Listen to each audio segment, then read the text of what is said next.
Aujourd'hui, nous allons parler de l'immense Raphaël, né à Urbino, dans la région des Marches en Italie. Il est passé par Florence, où il a pu rencontrer Leonardo de Vinci et Michel-Ange.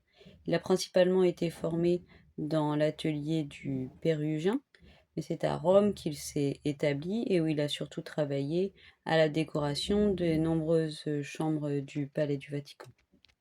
Dès son plus jeune âge, il était évident qu'il serait une des figures capitales de la Renaissance classique.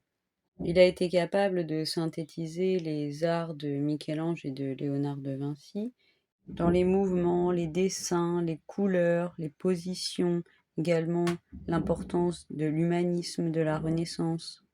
À la fin de cette courte vie géniale, il a laissé un testament, et c'est ce que nous allons voir aujourd'hui dans la Transfiguration. Le tableau est une commande de Jules de Médicis, futur Clément VII, neveu de Laurent le Magnifique, mais surtout une œuvre très personnelle de Raphaël.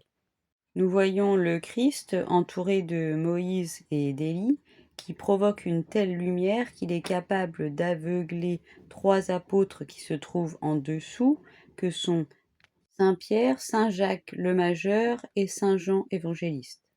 Dans la partie basse, nous voyons les autres apôtres à gauche et une foule de personnes à droite qui tiennent un enfant qui va très mal.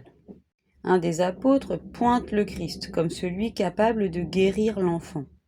L'enfant est comme possédé, et ici il y a plusieurs explications. Peut-être est-il simplement malade, ou alors il faut y voir un symbole du trouble qui secoue l'Église, avec les écrits de Luther, la réforme protestante. Cet enfant serait donc possédé par ces nouvelles idées vues comme mauvaises par l'Église de Rome. Notons pour l'anecdote que nous voyons en haut à gauche deux saints qui sont les saints de la cathédrale de Narbonne pour laquelle le tableau était commandé. En effet, le futur Clément VII était alors archevêque de Narbonne. Aujourd'hui, il semble admis que Raphaël a été en capacité de terminer totalement ce tableau avant sa mort. Mais pourquoi est-il particulièrement intéressant?